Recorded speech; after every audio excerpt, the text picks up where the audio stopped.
Hey there, Python trainer Reuven Lerner here, and today we are going to be talking about NumPy 2.0 and Pandas and why you should care about this latest and greatest version of NumPy.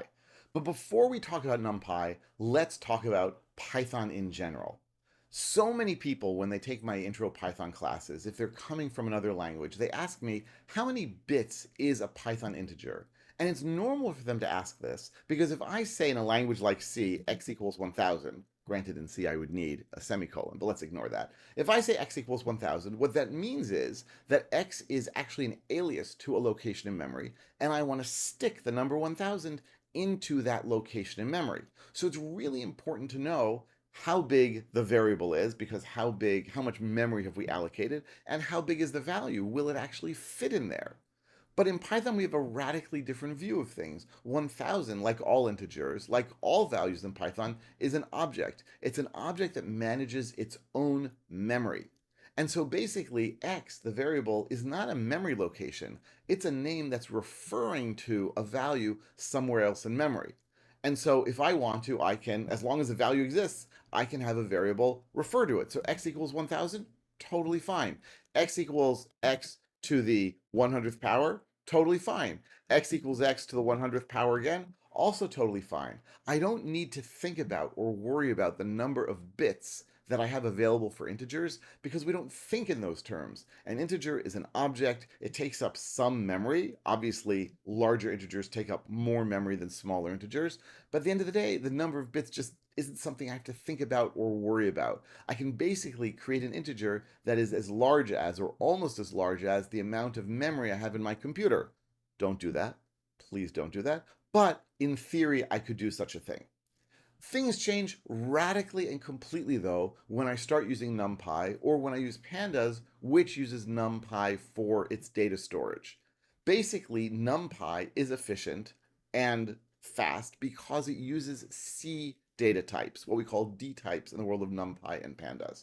And so when I say I want to allocate a NumPy array, or if I want to allocate a Pandas series, I am using C data types and I have to know their sizes. So if I say S, let's do import NumPy as NP, import Pandas as PD from Pandas import series and data frame. So I'm going to import all of those guys. And now I'm going to say here S equals a series of 10, 20, 30, 40, 50. And because I did not specify otherwise, Pandas will now say, oh, you wanted a series of integers, I got that, and you didn't specify, so I'm just going to choose int64, meaning 64-bit integers.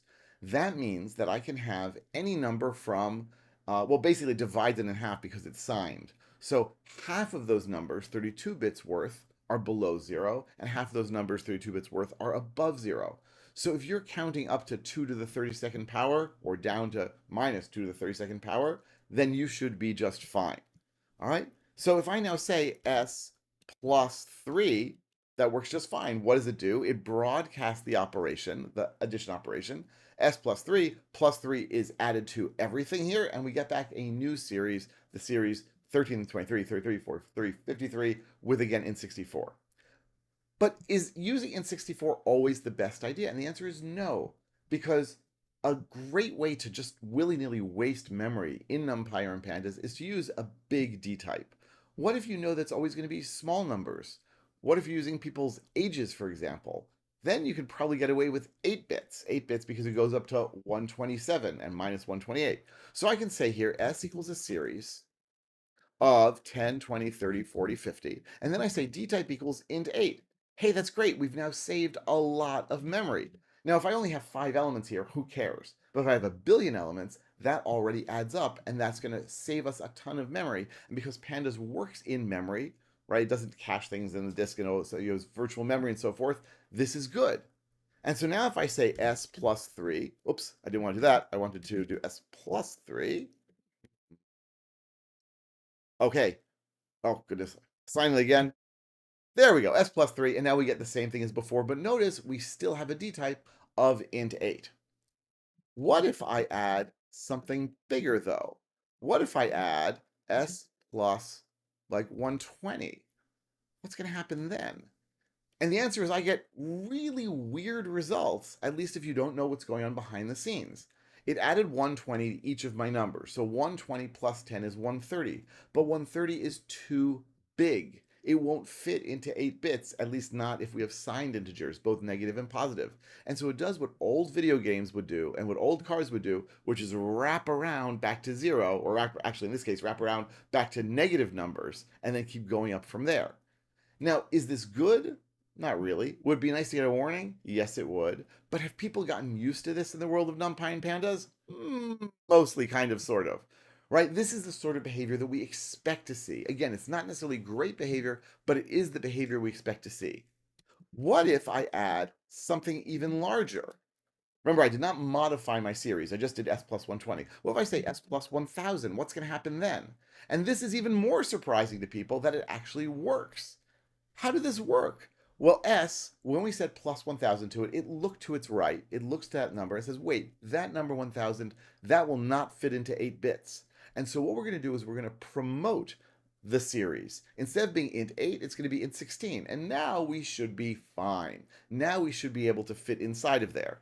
S plus, 100,000, it's going to go up to int 32, and so on, and so on, and so forth. Now, you can still get yourself into all sorts of weird trouble, right? If I say s times 1,000, we still get those negative numbers. Why? Because it saw the int 16 on the right, or the thing that would fit into int 16 on the right. It promoted us to int 16, but the result is still too big for int 16, so we end up with negative numbers anyway. So this is not a panacea at all. Everything I just said is true or was true until earlier this week when NumPy 2.0 came out. And NumPy, where have I been using NumPy here? NumPy sits behind the scenes. If I say s.values, that is a NumPy array. And so NumPy has been used for years now by Pandas for its backend storage. And when things in NumPy change, things in Pandas change too. So I'm now going to go and I'm going to upgrade my version of NumPy. I'm going to say pip install minus big U to say I want to upgrade NumPy. Could I have done that from inside of Jupyter? Absolutely, I could have. Does it work? It usually works. I don't want to waste too much time and energy and so forth. And you can see it is now uninstalling NumPy 126.4, and it's installing 2, and oh boy, we got a bunch of warnings. And the warnings are, hey, dummy, not everything here, not all the packages you've installed actually claim to work with NumPy 2.0. In fact, many of them say they don't work with NumPy 2.0. So you'd better be really careful that you know what you're doing. Be careful. Don't be silly. Why would I do that? In any event, I've now upgraded NumPy 2.0. I'm going to restart the kernel on, actually, restart the kernel on my Jupyter, and that means restarting Python. And that will allow me now to say import NumPy as NP. And now after I load, I can say NP version just to double check. And look at this. Now we're using NumPy 2.0. I'm also going to load up import pandas as PD, and from pandas import a series, right? And we should have all those things now. And now I'm going to go back and I'm going to copy some of what I did. I'm going to create a series. I'm going to give it, I didn't copy that one. And we're going to say dtype equals int 8. Okay, so far so good. Can I say s plus 3? Absolutely I can. What happens if I say s plus 100? I still get the issues, or 120. Let's even do what we did before. We still get these weirdo negative numbers. Well, what if I say s plus 1000? And now we get an error. This would never have given me an error in previous versions of NumPy. Is that good or is that bad? I can't tell you. It was expected behavior, not necessarily good behavior because it was giving us those negatives. But now you're going to get an actual, honest to God, exception, overflow error. And what does it say at the bottom? If we go all the way down here, because it likes to tell me a little too much, Python integer 1000 out of bounds for int 8. In other words, hey, buddy, you're trying to add a number that's not an int 8. I am not going to automatically promote your series anymore, or your NumPy array behind the scenes anymore, to the next biggest thing to fit it. Right? It's no longer going to look to the right, say, wait, that doesn't fit int 8. Oh, it fits in int 16. Great, we're going to use that. It's just going to give us an error message. Now, again, I can't necessarily blame them, because this will ensure that we get fewer weirdo errors. It won't reduce them to 0, because we will still have that wraparound problem, but it'll only be for things that are within int 8. All right, so this is a big, big difference. There are many other things that have changed in NumPy, but this is something that I recently saw with students in my corporate training, and so I really wanted to bring it to your attention. Now, what can we do about this? Well, first of all, you want to make sure that your code has actually works with NumPy 2.0 before you just willy-nilly upgrade and use it. Don't do that. Things have changed. You want to prepare yourself. You want to test your code. You want to check it, and you want to maybe even look around to see what sorts of numbers you've got, and maybe even put in some try except clauses to look for this. The other thing you might possibly want to do is not use NumPy as a backend, right? So if I say here s equals a series of 10, 20, 30, 40, 50. And then I say here, dtype equals, but I'm not going to say anymore int 8. I'm going to say int 8 of pi arrow. What does that mean? It means that behind the scenes, I'm not using NumPy. If I say s.values, what am I going to get? Oh, it's not a NumPy array. It's an arrow extension array. And so now if I say s plus 120, I get real values, and it moved it up to int64. If I say s plus 1000, that will work as well, and just promotes it up to int64. I guess there's no in-betweenies for pi arrow. I don't really understand exactly how the promotion rules work.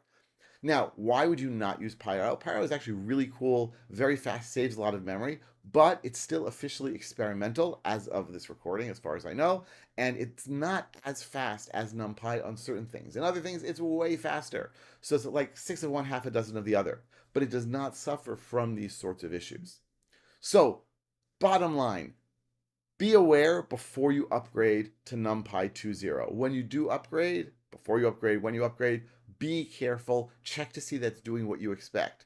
Third thing, check into pi arrow and see if that will maybe solve your problems and give you an easier, in some ways, and maybe even speedier and more efficient way to work with NumPy and with Pandas. Okay, I hope this was helpful and interesting. Let me know what you think in the comments. Tell me where you are having problems with Pandas and with NumPy, maybe with NumPy 2.0. And I will be back very soon with lots more about Python and Pandas right here on this channel.